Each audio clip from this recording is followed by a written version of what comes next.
Bonjour mes petits flocons et bienvenue sur la chaîne. J'espère que vous allez bien. C'est assez courant dans les légendes d'entendre que les sirènes ont des voix magiques pour attirer les marins. Et dans La Petite Sirène, il est vrai que la voix d'Ariel est un élément emblématique. Alors sa voix est-elle magique? Allez, générique.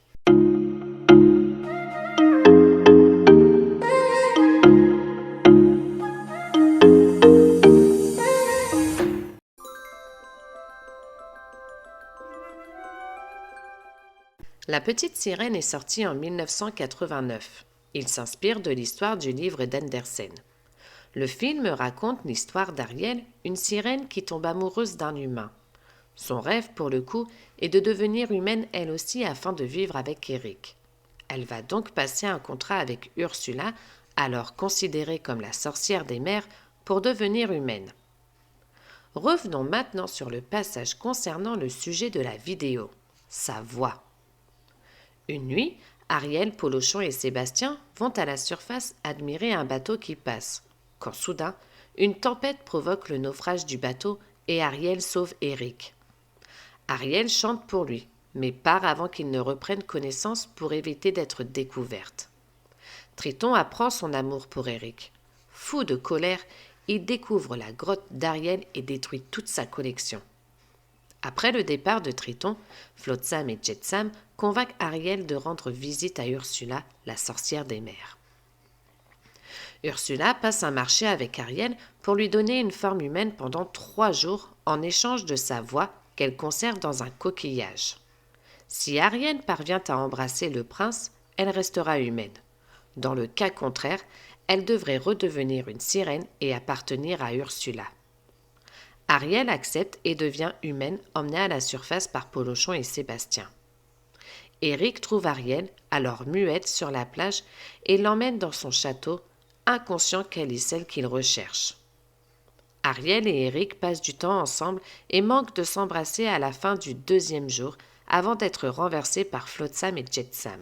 Furieuse, Ursula se déguise en une jeune femme prénommée Vanessa et utilise la voix d'Ariel pour hypnotiser Eric.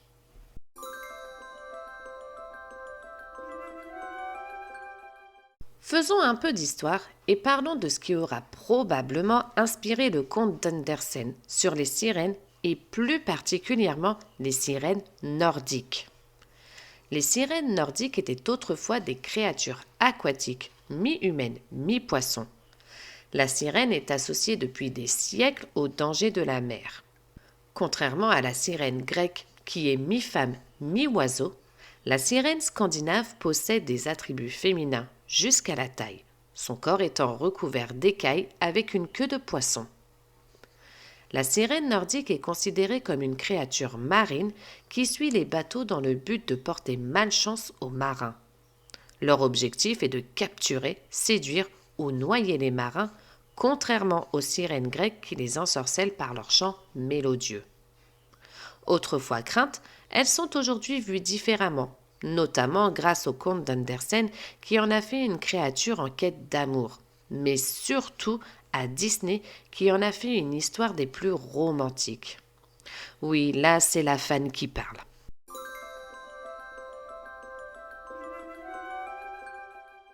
Quand Ariel sauve Eric lors de la tempête d'une noyade certaine et qu'elle se met à lui chanter son amour, on se rend bien compte quand il commence à reprendre connaissance que sa façon de voir Ariel est quand même assez trouble. On ne peut pas dire qu'il distingue parfaitement les traits d'Ariel. Et pourtant, c'est elle qu'il veut, juste sur une chanson. Enfin, juste sur une voix plutôt. Il dit même à Grimsby qu'une fille avec la plus belle voix l'a sauvé. Il est prêt à tout pour retrouver cette voix et il veut même l'épouser. Il est comme obsédé par cette voix. Obsédé ou ensorcelé.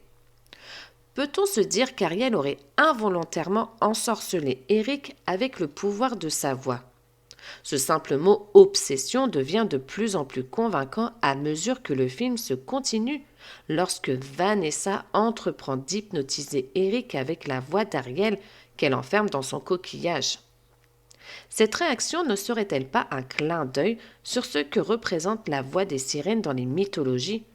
Après tout, c'est plausible, car en regardant bien, au moment où le collier fait son effet sur les yeux d'Eric, on voit ceux-ci changer en quelque sorte, ils ont été voilés. Et quand on poursuit un peu plus lors de l'annonce de la demande en mariage, on voit bien qu'Eric est comme prisonnier de son corps, car il est complètement hypnotisé par l'envoûtement de Vanessa ou la voix d'Ariel. Avant de poursuivre la vidéo, petite question pour vous.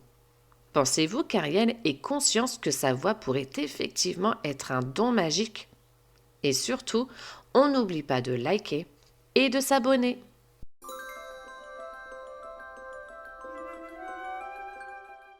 Quand Ariel va voir Ursula qui peut l'aider à devenir humaine pour être avec Eric.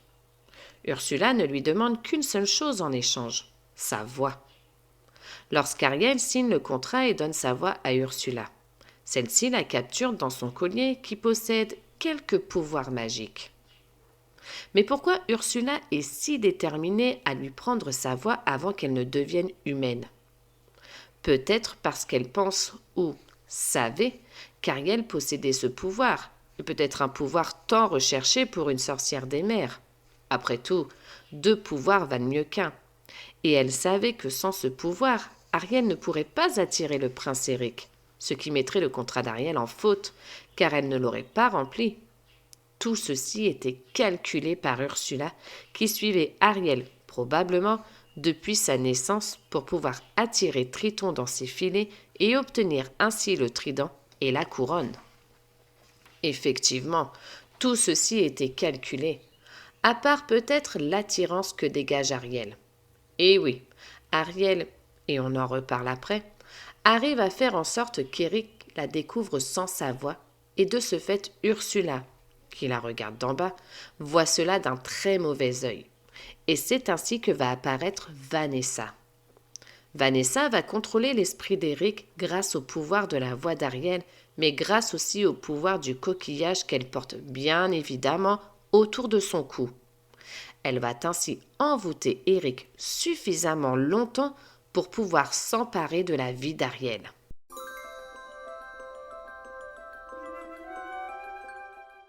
Mais quelque chose ne colle pas.